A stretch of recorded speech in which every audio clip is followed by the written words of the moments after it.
My name is Larry Sykes, and I'll be conducting this opportunity tonight. So let me go through the agenda so we're all aware of how the meeting is going to run.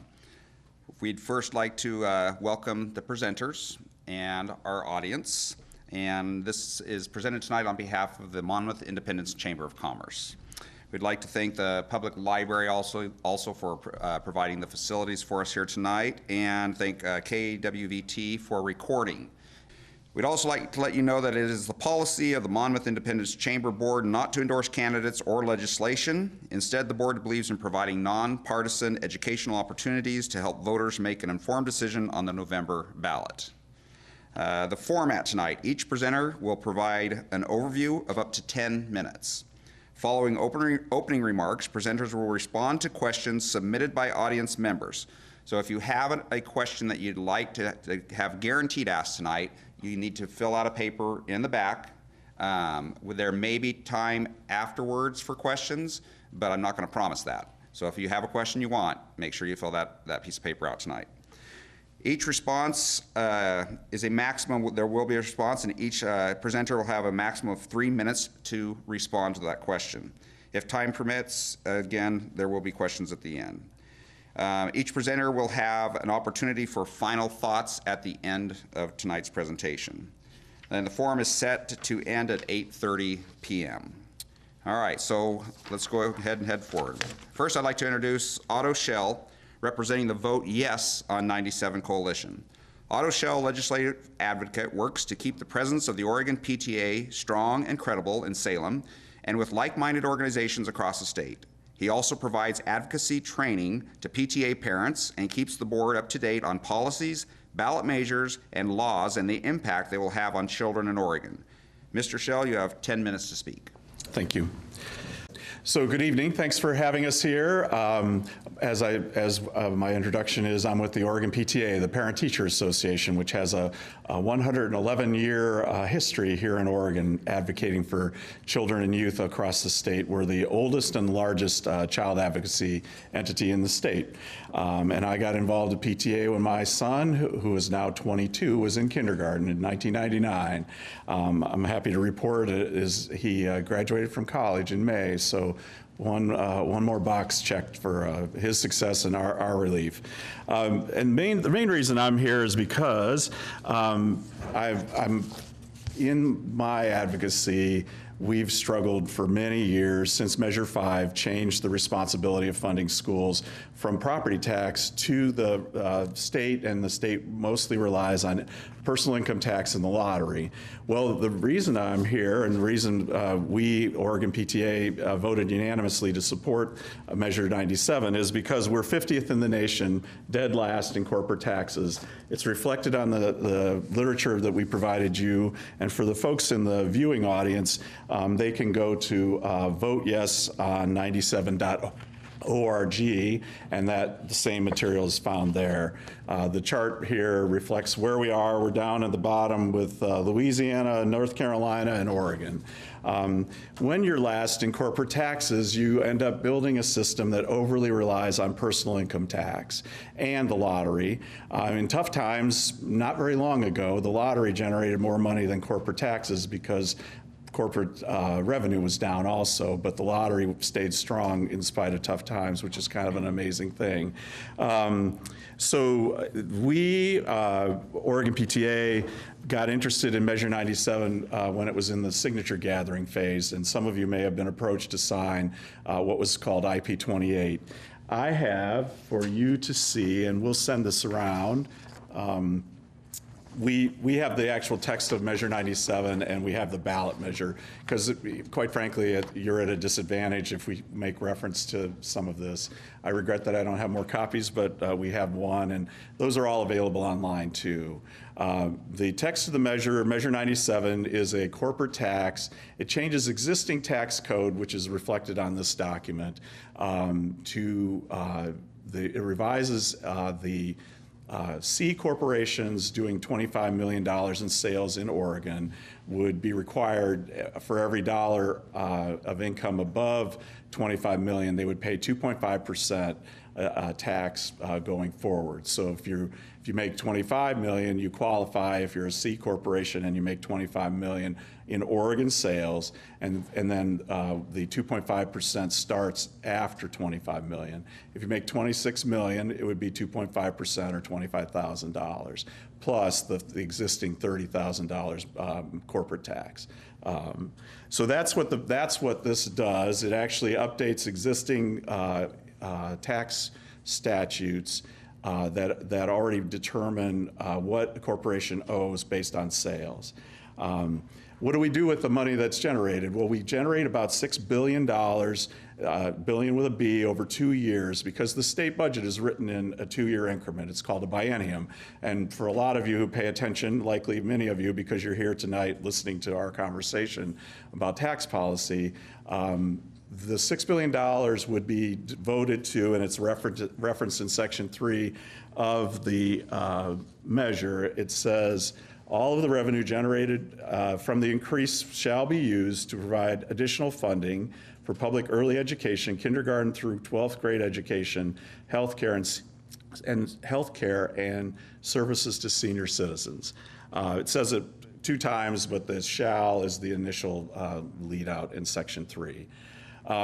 What we have, because we have such a low corporate tax rate now, is we have a roller coaster of financing for public education.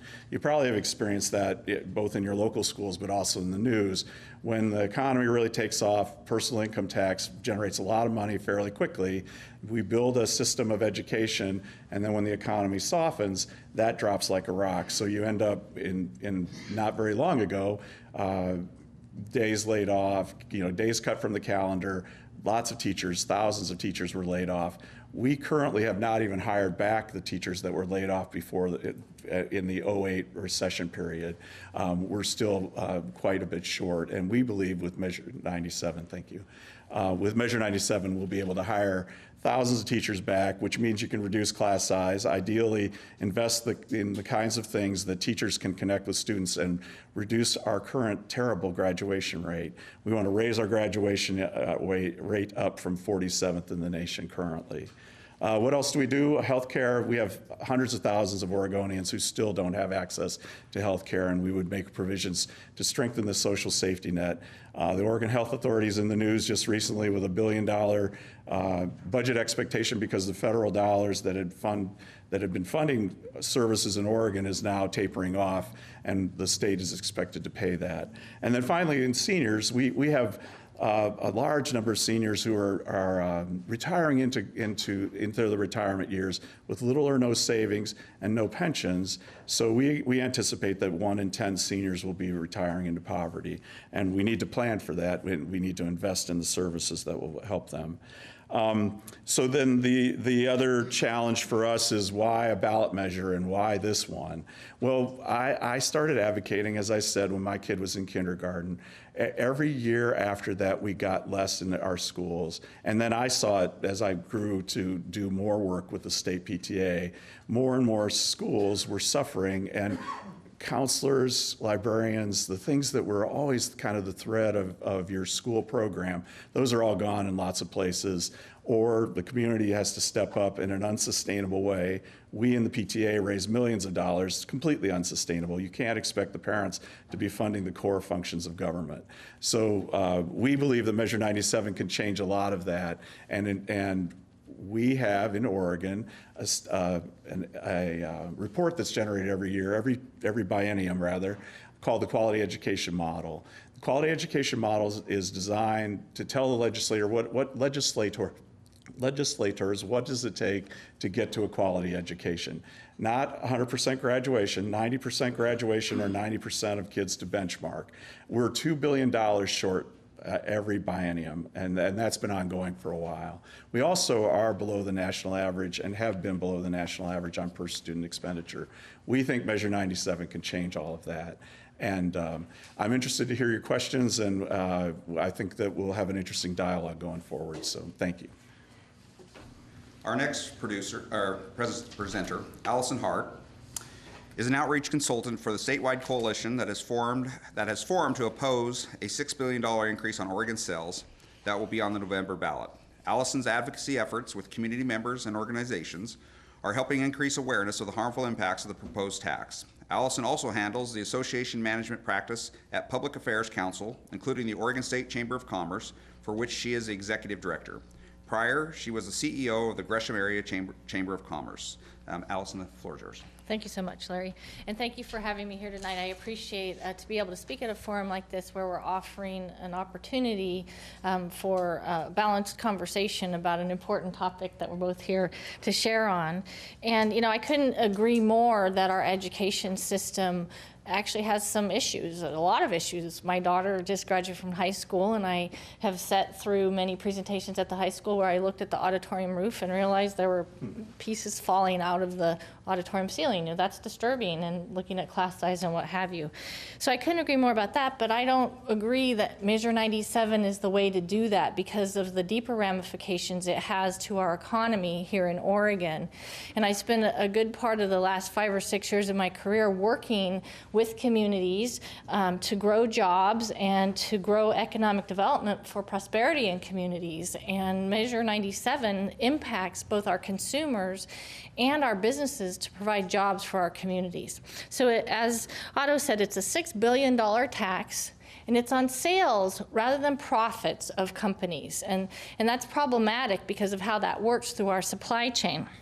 So for an example, this tax on a tax will be compounded through the supply chain. And I have a document on the side table, so I'm going to talk about what this means. So if you think of a manufacturer, let's take a loaf of bread, for example, and that's what's manufactured. And that company is taxed the 2.5%. And then they move on to their packaging, where the packaging happens, and that's taxed 2.5% on top of what's been taxed. And then that moves on to the distribution company, which could be taxed, which is on top of those taxes, and then on to the retailer, who could be taxed as well, and then on to the consumer. So what that means in that chain, through the supply chain, the consumer will end up paying a higher price, up to 7 to 10% higher than we are now paying for our consumer priced items because of how it goes through the supply chain. That's part of it that's problematic for me. So there are only 5 other states in the nation that actually have what's called a gross receipt sales tax, and that's what this is. And 4 of them, there are 4 who actually rescinded their tax because of how it was impacting the economy. If this tax were to go through, Ohio as an example, a comparison, the Oregon tax would be 10 times higher than the tax in Ohio. It would also make this the highest tax increase in Oregon history. And the proponent, or the yes for 97's economist, has said this is actually a tax, a sales tax on steroids. So I want to look at it from that perspective. The thing that concerns me about this, being a consumer myself, and as I said, I'm a parent, I have a daughter that just graduated, I have a son in high school, that 2/3 of this tax will be passed on to consumers. And there are no exemptions. Because it is a gross receipt sales tax, there aren't exemptions to food, clothing, medical care, utilities. None of those will be exempted. Gas, none of that will be exempted. So what that means is those people who Otto talked about, you know, this and providing a social safety net, and seniors and what have you, cost for the things they need, like medicine, will go up, because it will be taxed through the supply chain. Our own grocery costs will go up.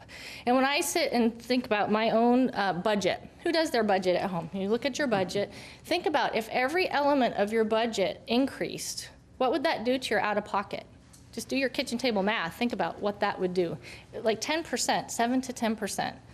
So what we know is that consumers can expect to pay a lot more. The average household will probably pay around $600 more a year, and that's a very conservative estimate from how this is passed through the supply chain. And that was reported through the Legislative Revenue Office. So it's a nonpartisan agency that brought those numbers forth. The other thing that's concerning about the tax is it will disproportionately hit those populations that can least afford to pay the tax. So our poorer populations, our needy, our seniors will be disproportionately impacted by the higher costs that they'll end up paying through everything, because there's no exemptions. their groceries, their utilities. The utility companies have said that right off, they know that they will have a 2 to 4% increase that will be immediately passed through to the consumer. So that's all of you sitting in the room, that's me, that's all of our businesses in the state that will be paying that much more. It also is damaging and costly to our entire economy and will cut jobs. Companies will be forced to pay even if they are not profitable. So if I'm a company and I have a bad year, I'm still going to pay tax on my sales, not on my profit. So if I have no profit, I'm still going to be taxed on that. And that means higher prices or job cuts or both. Some companies will raise their prices because they'll have to accommodate somehow, way, shape, or form for these higher prices. There are companies, however, that are not able to change their pricing because they're in a fixed price environment. Those companies will have to look at what kind of hard choices they make. Will they have to cut benefits? Will they have to cut jobs? What will they do to absorb those increases? The Legislative Revenue Office estimates that 38,000 jobs, private sector jobs, will be lost if this measure goes through. Well, those jobs generate revenue for our economy, revenue, income tax, what have you. So that's a big loss. The other thing is many businesses have low profit margins. Grocery stores, for example, make about 1 to 2%. This is a 2.5% tax. That would wipe out their profit margin. This would make Oregon the worst state for doing business in the country, and particularly for new business startups. And I wanted to actually address what Otto said about the chart. That actually comes from a study that was done called the Anderson Economic Group, and there's several ways to read how that study is done because of how the corporate taxation is done. One is that there's a top marginal tax, there's a corporate income tax, and then there's the way that the proponent is reading it. So really, when you look at all the elements that are put together, Oregon falls in the middle of the taxation in the country. For we're not dead last, we actually fall in the middle. There are also, it doesn't show a complete picture, that particular chart, because there are also a lot of expenses that business has, or fees that they're not called taxes, but they're fees for doing business. And those aren't taken into account in that chart. So in the big picture, small businesses will be hit hard. And being involved in the chamber world, 85% of our businesses in this state are small businesses, 10 employees or less. They really fuel our economy. And even though they're not the target of this tax, it's C Corps of 25 million and above, they will pay through the supply chain. So there's one of 3 ways that people will be hit by this: either paying the corporate tax directly, paying through the supply chain through higher prices, or as a consumer. So there's 3 ways that the impact will happen. And small businesses particularly, because they're going to be paying higher prices on utilities, insurance, other services. At one point in my life, I was actually a restaurateur, and so owned my own business. And when I started learning about this measure, I thought, okay, if I were a restaurant, how would that impact me? Well, if all my produce, meat, and all my food that came in, those costs went up, my utilities went up, my benefits for medical insurance went up. If all of those costs went up, my cost of business is higher. I would have to pay higher price or charge higher prices for my customers.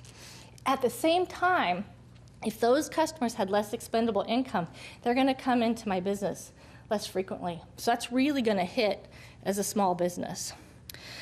Now, here's the part that gives me pause. And like I said, I couldn't agree more that education needs more funding. But the problem that I have with this particular measure is there's no guarantee that this money will go to education, healthcare, and senior services. And I think all of those things are very, very important. But the way the measure is written, the monies go directly into the general fund. So that means that the legislature essentially has a blank check to do what they wish with the funding that will come from Measure 97 were it to pass. So there's no plan and there's no accountability. The Legislative Council, which is the lawyer for the legislature, the body that oversees the legality of what takes place in the legislature, has said that the legislature can spend Measure 97 any way they wish.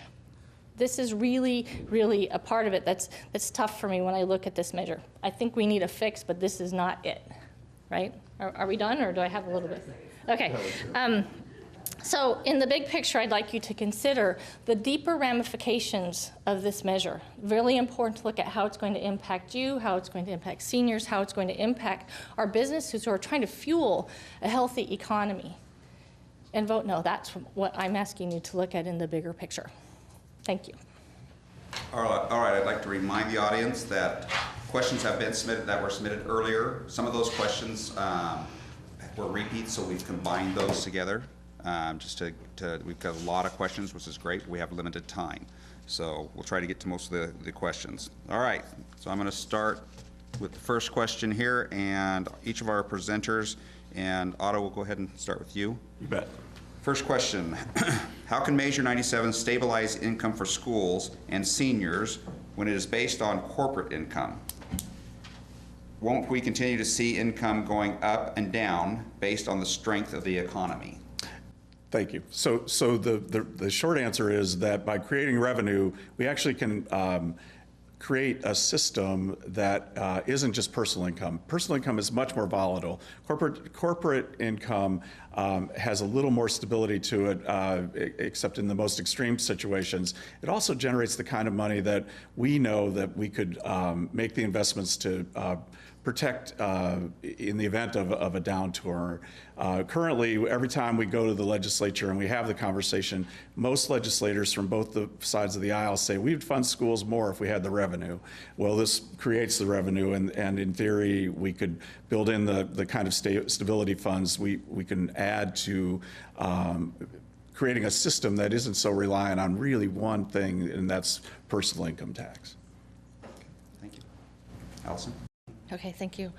I would say that whether this is a corporate tax or not, that the challenge with Measure 97 is that there's no guarantee that the monies will go to education, healthcare, and senior services. And that's the bigger problem that I see with it. From a corporate perspective, you know, our businesses are already paying taxes to the state. They're paying a whole variety of things. And so what I'm wondering is on the proponent side, if the proponents are so concerned about generating tax from corporate, why are they not asking for a sales tax rather than a gross receipts tax and a corporate income tax that doesn't go after consumers? Because this tax really goes after consumers, and that's the bigger challenge. And I think that it won't stabilize our system. It's not fair.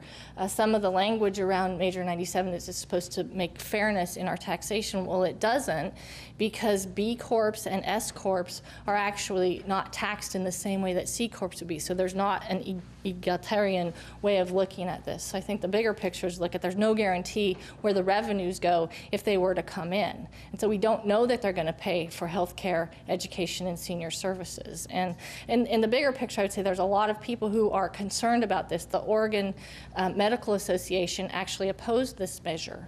And if we're trying to help health care, then I'm wondering why the Medical Association would oppose it. So we have to look at the bigger picture of what the ramifications will be. Thank you. I think this question kind of wraps back into what you spoke about earlier, the general fund issue. So Otto, what controls will be put in place, and is it going to be transparent? I think they're talking about that money, since it's going into the general fund. What are controls are going to be put in place in order to make sure it goes to where the measure says it will be? Well, it will not surprise you that we've heard arguments, they've heard our arguments, we've heard their arguments. We frequently hear this argument out in the community. The reality is, and the Section 3 tells you, you shall do these things. You shall fund education, healthcare, and senior services. What's the majority of the general fund budget made up of? Education, healthcare, and senior services. The remaining pieces are a little bit of public safety and administration of government. The reality is we have a growing number of folks in our coalition, and I would suggest to you, when you hear big corporations telling you that this is bad for the little guy, look at who they are and then reflect on when was the last time that Wells Fargo, Comcast, Walmart really were looking out for the little guy. Our coalition has the nurses, it has PTA, it has a growing number of community advocates. We've got 50 faith leaders, 60 economists, and 250 community organizations. We are Oregon. We're the folks who are out doing the work, providing the services, home health care workers, firefighters. I mean, all those folks are a part of our coalition, and it's easily found on our website. And then the only other, remind me of the tail end of your question. It was about the transparency. So I'm sorry. When it comes to transparency, all of the budget creation is done just down the road here in Salem. I go there quite a bit during the legislative sessions. All of that is subject to public scrutiny, and we have the support, a growing number of legislators who say Measure 97 is actually the most viable thing we've got going, because otherwise we face a cuts budget. We know what that looks like. Education, healthcare, and seniors are going to be cut. We're going to create the revenue that will stabilize those things. Thank you. I would give an example in regards to the transparency and how the monies would be spent. And like I said before, the Legislative Council, which is the lawyer for the legislature, has said that the monies can be spent in any way that the legislature sees fit. So when they go into their budgeting process, they're going to prioritize how everything is spent. This is a statutory measure, which means that it can be spent that way. So there aren't any guarantees. And I'll give you an example. Gasoline will be taxed with this measure if it were to go through. So that means that if there's a gas tax, those monies are already allocated to infrastructure and what that gas tax is to go to. So automatically, right there's one example of how this money will not be spent on education, healthcare, and senior services. So you have to be very aware. The budgeting process in Salem is transparent, and you can look at where those monies go. And if you look at it now, they don't all go to the things that measures have put them through in the past. So we're in the same situation where we were not guaranteed of that. And I would just say, in the bigger picture, this isn't just about big corporations. This is about Oregonians. This is about people in our community, just like you, just like me. The Coalition to Defeat Measure 97 has tens of thousands of citizens who are opposed. As I said, the Oregon Medical Association, the Small Business Association is opposed, and the National Federation of Independent Businesses. Those are not big corporate people. Chambers of commerce across the state, we have 50 chambers of commerce who have joined the coalition to oppose. Chambers are made up of these small businesses that I talked about before. The Farm Bureau has opposed. Agriculture groups are very concerned about this because of the impact to family farms and what that will do.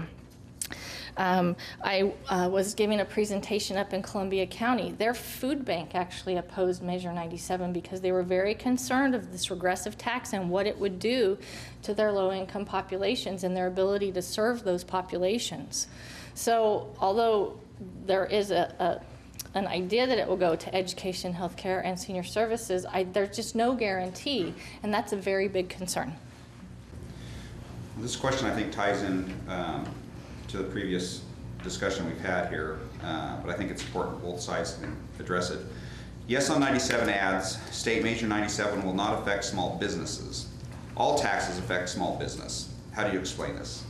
Sure. Well, we have over 300 small businesses that have taken it upon themselves to sign up and endorse our campaign. You can go and look at them. They're all listed at our campaign. They're not the entities the chambers are putting forward. They're actually the small businesses that are out in our community that have stepped up to embrace the plan that Measure 97 delivers. Measure 97, the Oregon Consumers League did a study about how does a corporate tax, how does state tax influence pricing. They took boxes of Cheerios and bought them in, or priced them in a high-price state, high corporate price, a corporate tax state, and in a low corporate tax state. And amazingly enough, they're the same price. They did it with a whole basket of goods. High price, low price, compare them, they're all the same. Because price setting, and this is the concern, a lot of small businesses, a lot of folks who are worried about it being pushed down to them, have to realize that state tax policy is not what determines pricing. And there are many studies, some of which are up on our website, but in particular, the basket-to-basket comparison. It makes a really compelling, quick read to understand that you can go, because in theory, we would have a lot, we're at the bottom, dead last, we would have incredibly low prices here when you went to the Target or to the other big box stores. It doesn't happen that way. They have regional pricing. In the era of buying things online, my family in Ohio doesn't get a different price on the product from Amazon because they're in Ohio. It doesn't work that way anymore. And we know in particular, and that we have a whole series of reports that show that pricing is driven by other things, including transportation, Alaska and Hawaii, for example, higher prices, but it's not driven by state tax policy. And then the only other thing I would say, from the utility end, there's a requirement that utilities submit their prices to review by the board that approves that. We currently have utilities that have a lot of money that they have not paid in taxes already on the books because they get these favorable treatments that really it's about depreciating a coal plant and not about pricing you out of your utilities. We think that not only do they have to do the pre-certification or the certification before a utility rate can increase, but they also get the advantage of taking that off their federal taxes. So if they pay a state tax, they get federal deductibility. There's a bigger part to the story than thinking that all that's getting pushed down to you. So. Thank you. Allison. Thank you. I'll again say that small businesses will be impacted. There's no way that they won't be. And like I said, I was the CEO of a chamber. Well, we had 500 members in our chamber. Most of those members were businesses between 5 and 10 employees, which is a small business. So I'm not representing just the big interest here. I'm actually representing small business around the state as well as other types of organizations. We have many, many people who are a part of this coalition. The Women for Ag, Oregon Women for Ag, are a part of this coalition who want to defeat Measure 97, like I said, because of the concern of how this will affect small businesses. Yesterday I was at a presentation and a gentleman was talking about how his family farm will be impacted and their pricing will just have to go up because their gas is going to go up, how they do their distribution, all of their sources that they need for their feed, for their seed, for everything. The way this measure is written, those costs will go up for them. So they in turn will have to raise their own prices. And because this is a tax on sales, not on profits, that really has a big impact of how it's passed through the supply chain. And so in the bigger picture, you have to look at that businesses do not absorb their price increases. They have to pass them along to consumers. And this is small business that will be impacted. Like I said, the organizations will be impacted in one of 3 ways. The corporate will pay the direct tax if they're a C Corp. Individual businesses will pay through the higher prices in the supply chain, or you as a consumer, your pricing will go up. And I'm actually familiar with some of the studies that Otto is talking about. And we're obviously going to tell you opposite things because that's why we're here. But I'm also familiar with another study where Walgreens came out and said there is regional pricing. From neighborhood to neighborhood, sometimes their prices are different because they have to look at the economic conditions within the communities. So, you really need to look deep into this information because there are differences in regional prices. Most grocers actually only make a 1.7% margin, profit margin. They're high sales, low margin. Those type of companies, particularly your local grocers here, if you have a local grocery store here, they will be impacted because distribution prices will go up, gas prices will go up. They're going to have to accommodate that in some way. Thank you. Thank you. All right, next question. Right now, K-12 schools are sort of capped out at how much money they get per student. How would this measure change things? Sure. Well, education is one of the biggest holes in the existing need, or the biggest opportunity for us to actually make a difference for kids.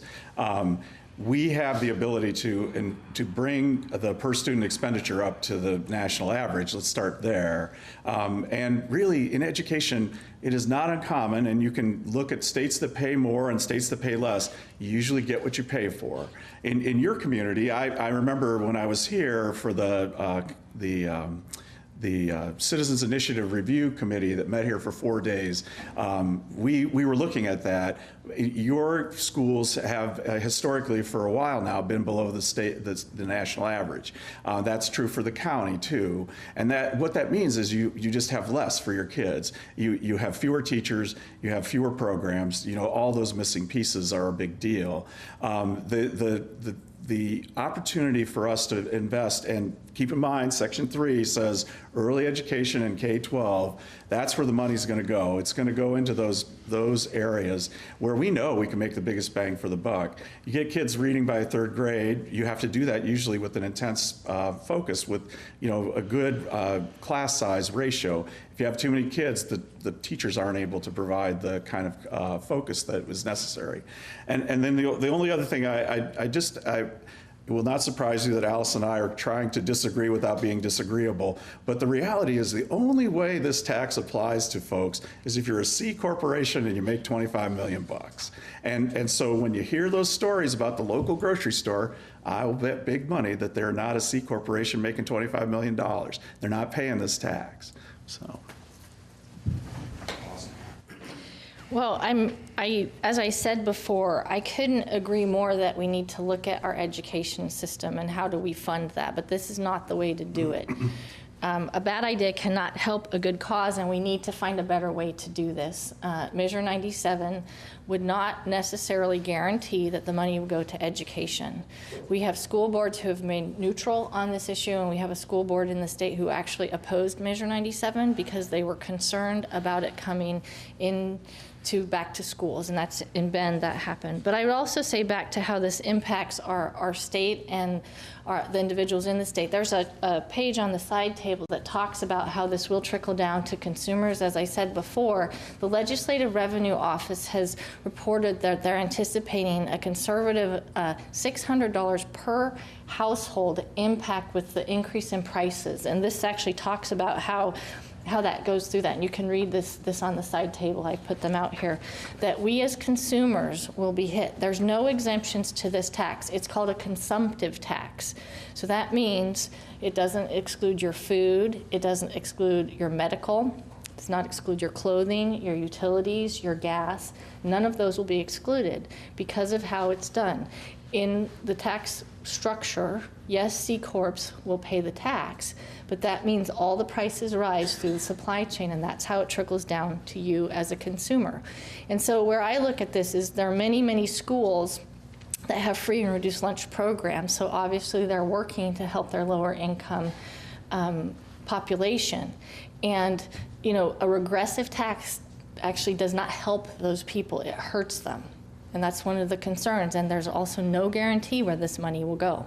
We do not know that it will go back to education. It is not guaranteed. I think this is a question for clarity. Will franchises like McDonald's be taxed by the individual stores or the corporation as a whole? So it depends on how they're owned. Different ones are owned by the overall entity versus franchise. Franchises would have to be a C corporation making $25 million to qualify to pay or to be asked to pay that 2.5 on the money earned above $25 million. If they're owned by the corporate entity, I would wager that they are more likely to be C Corps organized that way, making more than $25 million, and they would pay.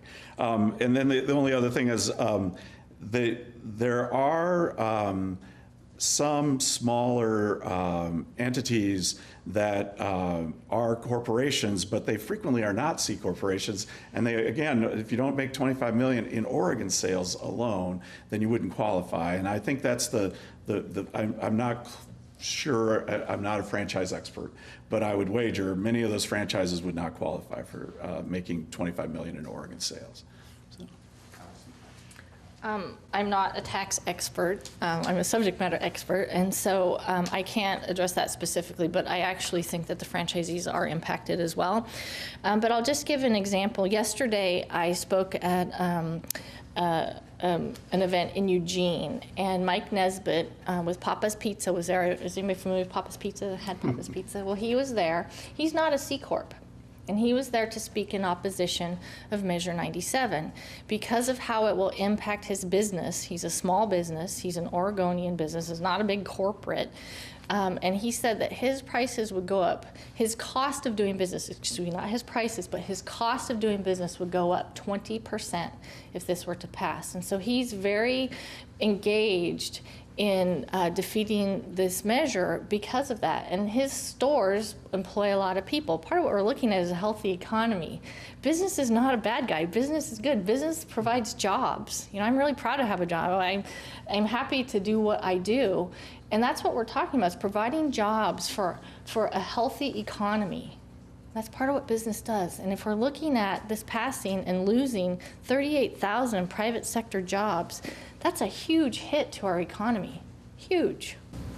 Thank you. I don't know if you've been able to look at this measure on the county, from county to county, and its impact. One of the questions here is, what effect will Measure 97 have on small business? We've talked about that, but specifically in Polk County. Have you seen anything on that? I have not seen it county by county, but I do know what a difference it would make in the investment in your schools, because keep in mind, and the $38,000 job loss, that's a reference to the Legislative Revenue Office report, which modeled a completely different kind of tax. It modeled a gross receipts tax that affected all businesses. That's where you get the $600 number. And quite frankly, that's not Measure 97. That's a broad-based gross receipts tax. And Paul Warner, who's the guy who does the budget, was in the Statesman Journal saying, well, yeah, we made assumptions that it would apply to in a broad gross receipts way. So the job loss is actually described in the other studies that were represented at the Citizens Initiative Review panel. It was a softening of job growth. So the trajectory of job growth would soften, but you'd also be hiring home health care workers, teachers, you know, the people who are going to do the basic work that Measure 97 will fund. And when it comes to your county, I would wager, not unlike a lot of other rural settings, some of those jobs, those are family wage jobs that are in the heart of your community. These are your teachers. These are the people who do the work in your community. We think it would have a positive impact by making the investment in those places. We also have the support of the Confederation of School Board Administrators. These are your superintendents. They know that unless we get the revenue, our schools are just stuck.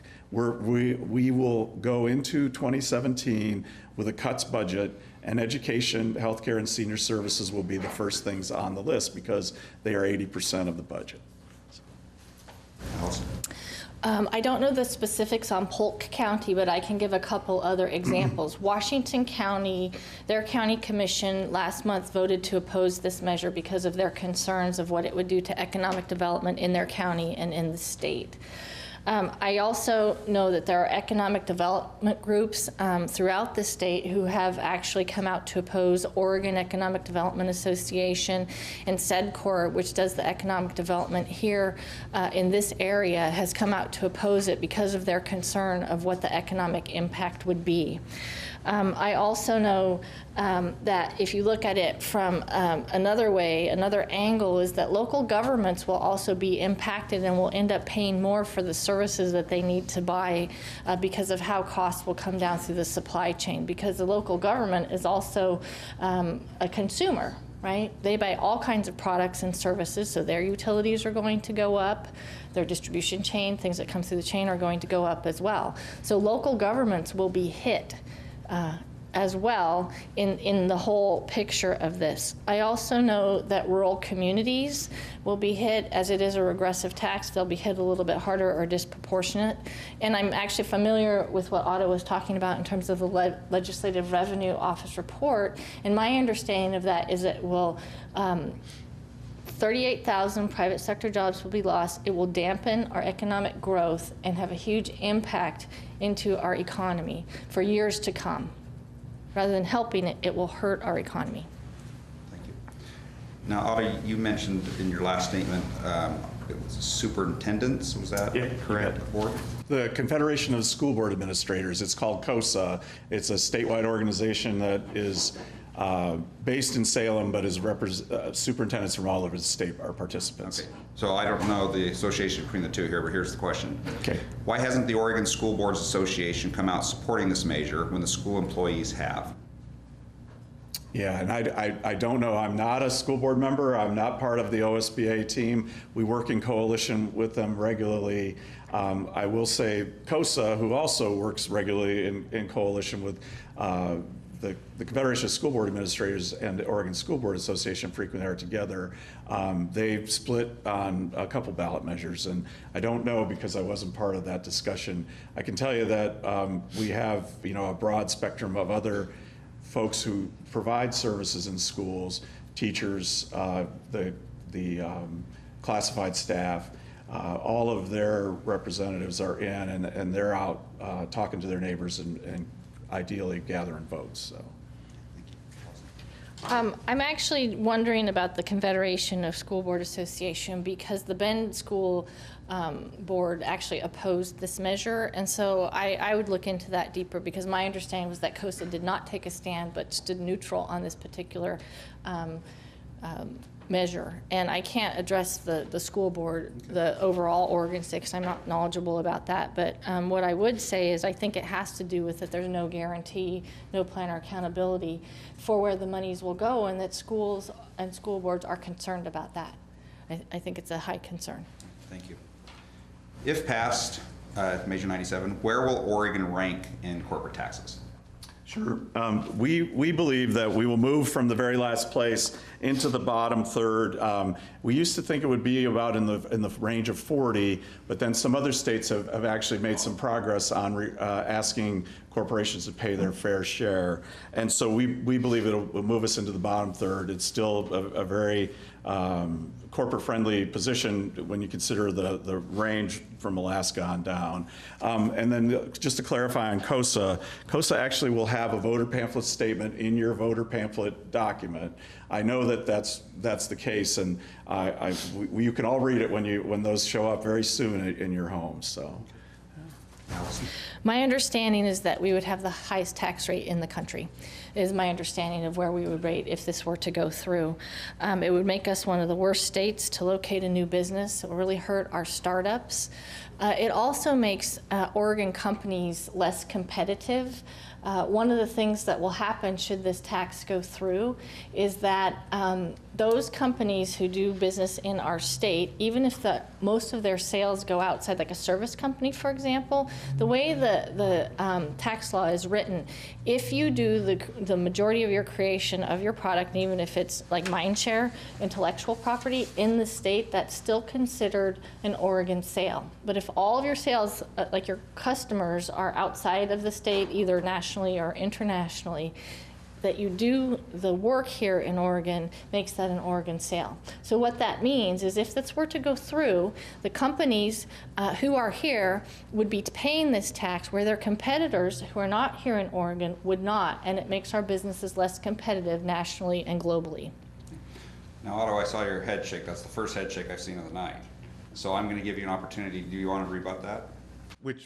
When was I shaking my head? And I wasn't nodding off, I promise. No, but you shook your head when Allison said that we would have the highest corporate tax rate. Oh, no, that's not true at all. As a matter of fact, it's kind of amazing. And again, I don't know Allison, we just met tonight. She seems nice, I've seemed nice. But what we're doing is we're batting back and forth what we call the corporate playbook. And what is that? Well, it's the same stuff that Measure 66 and 67. Here's a tax on a tax, a hidden sales tax. These are quotes out of campaign materials. I worked on a lot of these, including the tobacco tax that they had their anti-plan was created to say Oregonians against the blank check, and that was about 8 years ago. So I will tell you, there is a corporate playbook. You can go find this on our website. I don't agree, and I believe that we will be very competitive.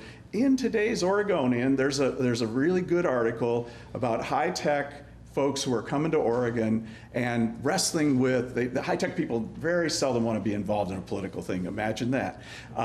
They are in the paper talking today about We have no other plan to fund schools. We need educated workers.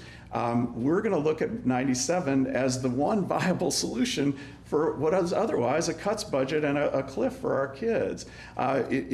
We are shorting our state, and if you want a business climate, you got to have a social safety net, you got to treat people with dignity in their older years, and you got to have a really good school system. Otherwise, in my neighborhood in Portland, people are recruiting all the time, and the frequent thing, if you're bringing your family, is, what do I hear about Oregon schools? Why are you always in the news about some crappy deal for your kids? That's a huge impediment for business recruitment and for keeping people strong in the business community. Allison, last word on that. One of the fastest growing sectors in our economy is the tech sector.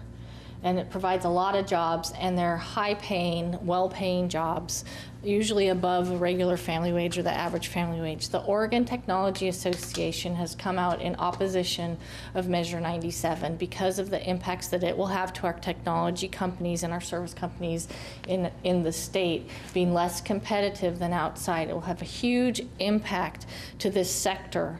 And so I just have to agree to disagree with Otto on this, that this will put us at the very top of the corporate tax rate in the country. And the bigger concern is this isn't just about corporate taxes. This is about all of us. We would be hit one of three ways: corporate tax, through the supply chain, or as a consumer. So you have to look at it yourself, being a consumer in this room. Do you want to pay higher prices? That's what's going to happen if this goes through. Thank you. I love this question. This is my favorite one. This one. You have to answer it well. Because it's got, you can Your favorite one. just see the person who wrote it, just the emotion. All right. Who started this measure and why? What department of government is behind this bill?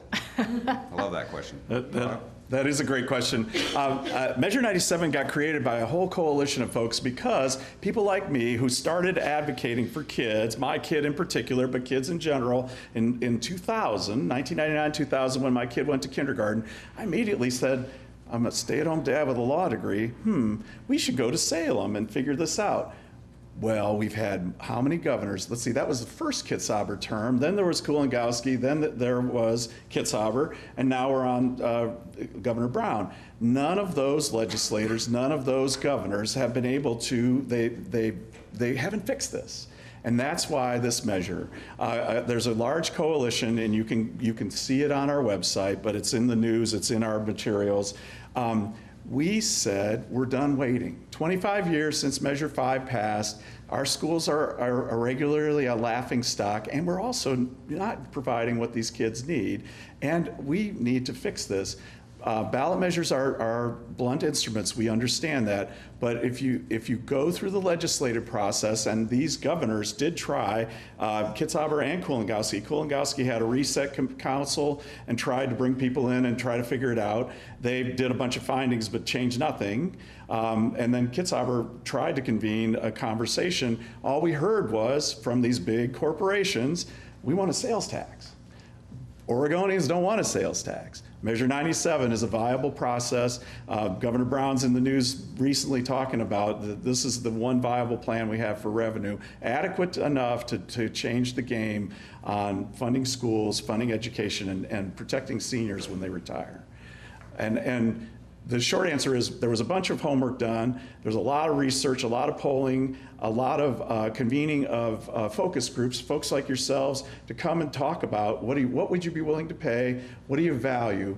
Those things all brought us to Measure 97. Oregonians currently, according to the more recent polls that were in the news, support Measure 97, 60-40. We'll see. The real poll is on Election Day, of course.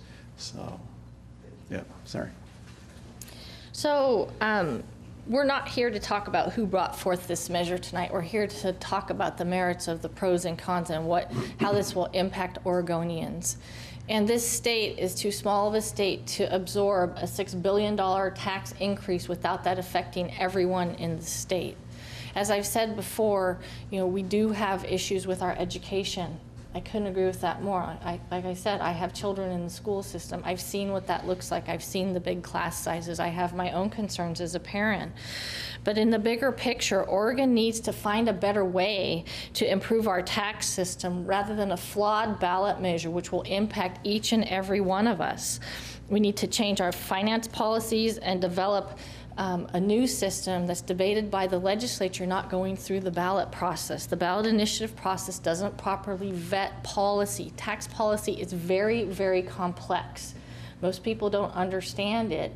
And so it's very important to look at this in a different way. And a bad idea can never help a good cause. And education is a great cause, but Measure 97 is not the way to address this issue because of the damaging and costly impact that it will have to the Oregon economy and to all of you sitting in this room.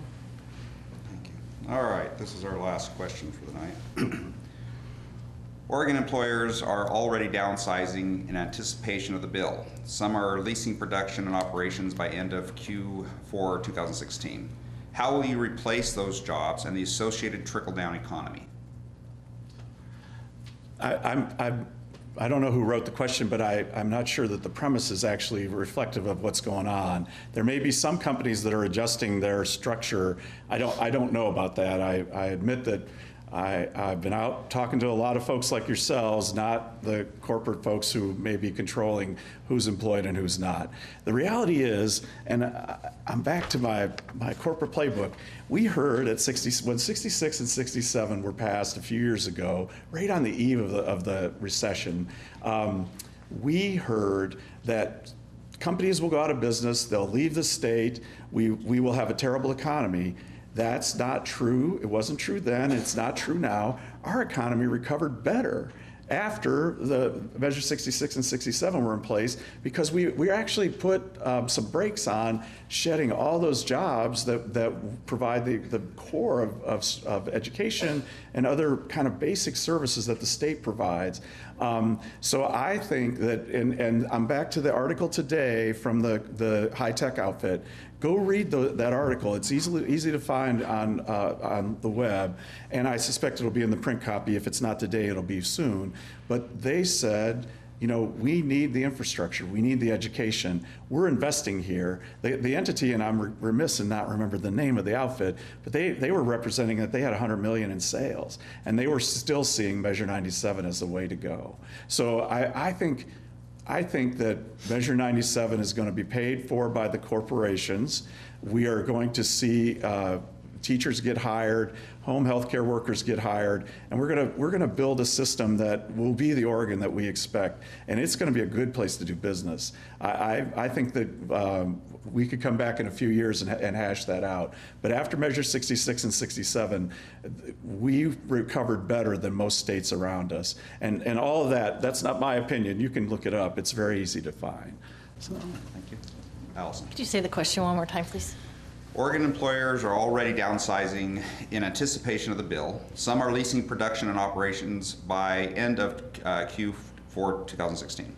How will you replace those jobs and the associated trickle-down economy? What I would say in the bigger picture is we're not going to replace those jobs. We're going to have a loss of a minimum of 38,000 private sector jobs. That's very concerning. This is not about corporate. This is about Oregon. This is about our small businesses and our citizens. Again, I would say employment isn't just big corporations. Most of our state is made up of small employers, small family businesses. With the increase in costs that would come through this measure, I don't think there will be recovery because of the impact that will be had on those small businesses paying higher prices for their utilities, paying higher prices for their product coming in through the supply chain to them, higher prices in their benefits that they need to pay their health care. We know that insurance prices will go up. This is hard to recover from. The Legislative Revenue Office said that this will dampen our economy. And when you're looking at that large of job loss, 38,000 private sector jobs, I don't think there is a way to recover from that. On behalf of the Monmouth-Independence Chamber of Commerce, we'd like to thank our presenters tonight, and we'd like to thank you for the professional manner in which you presented yourselves to and your opinions and your sides. All right, we'd like to thank everybody for coming out and have a wonderful evening. Thank you.